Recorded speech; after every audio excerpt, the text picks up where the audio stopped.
Bonjour à tous, ravi de vous retrouver, j'espère que vous allez bien. Aujourd'hui, je vais vous parler d'un livre qui m'a beaucoup stimulé. Il s'agit du livre de Chris Guillebeau, 100 € pour lancer son business. Donc je vais vous parler de ce livre, et comme son nom l'indique, même si c'est un petit peu racoleur, il s'agit de voir s'il est possible de créer un business rentable, voire de devenir riche, avec un investissement de départ ridicule. Donc c'est parti, on se retrouve dehors.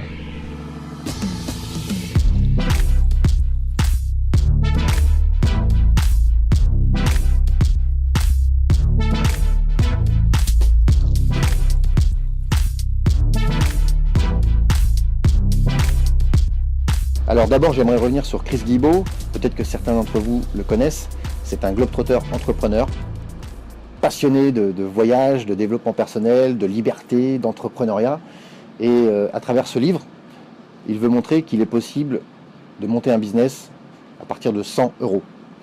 Alors c'est un chiffre symbolique qui veut dire que, effectivement, avec un investissement minimum, vous pouvez monter une entreprise rentable. Donc vous pouvez trouver Chris Guillebeau sur Twitter, je vous invite à vous abonner. Dans ce livre, donc, on trouve tous les conseils, toutes les clés qui permettent de démarrer et de développer et de réussir son projet. C'est un livre qui se base sur une bonne vingtaine d'études de cas, et ce que j'ai bien aimé, c'est qu'il donne carrément les références d'une centaine d'entrepreneurs qui ont monté leur business à partir d'une centaine d'euros.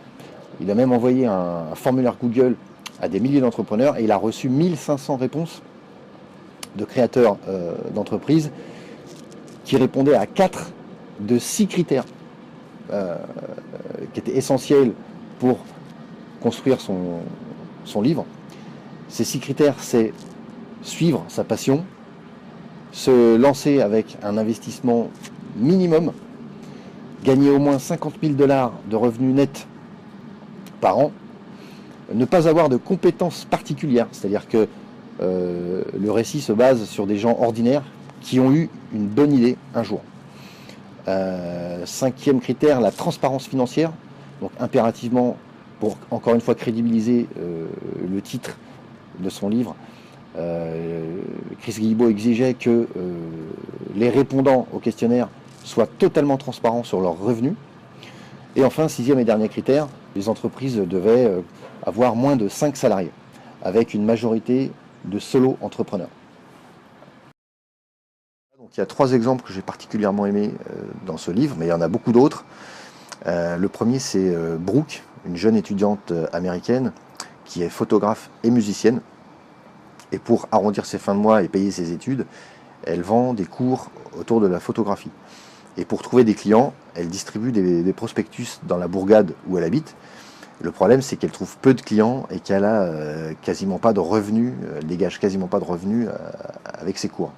Jusqu'au jour où elle a l'idée de diffuser ses cours au monde entier, grâce à Internet. Le souci, c'est qu'elle n'a pas de compétences en informatique et que c'est pas franchement une championne de l'outil Internet. C'est pourquoi elle décide de troquer ses compétences artistiques contre les compétences informatiques d'un ami. Et elle a fini par monter une offre en ligne qui lui a rapporté 30 000 $ la première année et 60 000 $ la deuxième année. Donc c'est vraiment un bel exemple sur lequel revient souvent Chris Guillebeau tout au long du livre. Deuxième exemple que j'ai bien aimé, c'est Benny, un jeune ingénieur passionné de voyage qui a multiplié les rencontres autour du monde et qui en plus maintient ses relations avec les personnes autour du monde. Et du coup, il a développé une faculté extraordinaire d'apprentissage autour du langage. En l'espace de 2 ans, il maîtrisait 7 langues. Donc l'auteur du livre, Chris Guillebeau, un jour, autour d'une bière, lui suggère de partager cette expérience avec les autres. Et du coup, Benny, avec la rigueur de l'ingénieur, a travaillé vraiment son produit à fond, avec des vidéos, des PDF, et il a fini par sortir son offre en ligne, et ça a été un véritable succès. D'ailleurs, le slogan de son offre, c'est Fluent in 3 months, donc apprendre une langue en 3 mois.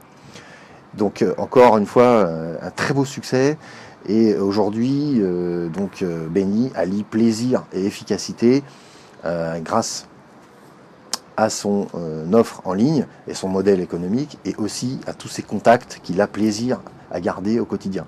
Troisième exemple que j'ai bien aimé, c'est Brett, donc un jeune geek, père de famille, toujours aux États-Unis, Donc c'est quelqu'un qui a du mal à arrondir ses fins de mois, qui est criblé de dettes, il bosse d'arrache-pied, il a du mal à voir sa femme, à voir son gamin. D'ailleurs, sa femme est obligée d'être serveuse pour contribuer au remboursement des dettes, etc. Jusqu'au jour où Brett s'aperçoit qu'il n'y a pas de manuel technique pour apprendre à utiliser le logiciel Evernote. Donc Evernote, que vous connaissez tous, hein, c'est une application qui est très intelligente autour de la prise de notes. Du coup, il s'est lancé à fond dans l'élaboration d'un guide très pointu, avec des copies d'écran, vraiment quelque chose de très pointu. Il a fait énormément de recherches. Et au bout de quelques mois, il a sorti un guide PDF de 90 pages. Et pour l'anecdote, il a promis à sa femme que si il touchait 10 000 $ avec la vente de ce guide, elle arrêterait de bosser. Et le miracle est arrivé. Au bout de 11 jours après la mise en ligne de son offre, 11 jours après, son compte PayPal était crédité d'une somme à 5 chiffres. Et quelques mois plus tard, Brett gagnait 300 $ par jour, rien qu'avec la vente de son guide PDF. Donc sa femme a arrêté de travailler et lui s'est permis de démissionner. Il s'est même fait approcher par le responsable de l'application Evernote. Donc voilà, ce sont 3 beaux exemples, mais il y en a encore une fois plein d'autres dans le livre qui sont vraiment concrets et qui vous interpelleront tous, j'en suis sûr. J'espère que ce livre vous intéressera. En tout cas, moi, il m'a beaucoup plu, il est très stimulant. C'est pas un livre parfait. On peut regretter parfois que Chris Guillebeau n'aille pas plus dans le détail pour nous montrer véritablement la mise en place des projets de tous les entrepreneurs. Mais en tout cas, voilà, si vous lisez le livre, c'est très facile à lire. Ça va certainement vous stimuler et vous convaincre qu'un investissement minimal et une bonne idée peuvent vous conduire à la réussite. Voilà, j'espère que cette vidéo vous aura plu. N'hésitez pas à mettre un pouce, à liker et à vous abonner à ma chaîne, ça m'encouragera. Et puis, j'espère vous décrire encore plein d'autres livres. Ciao!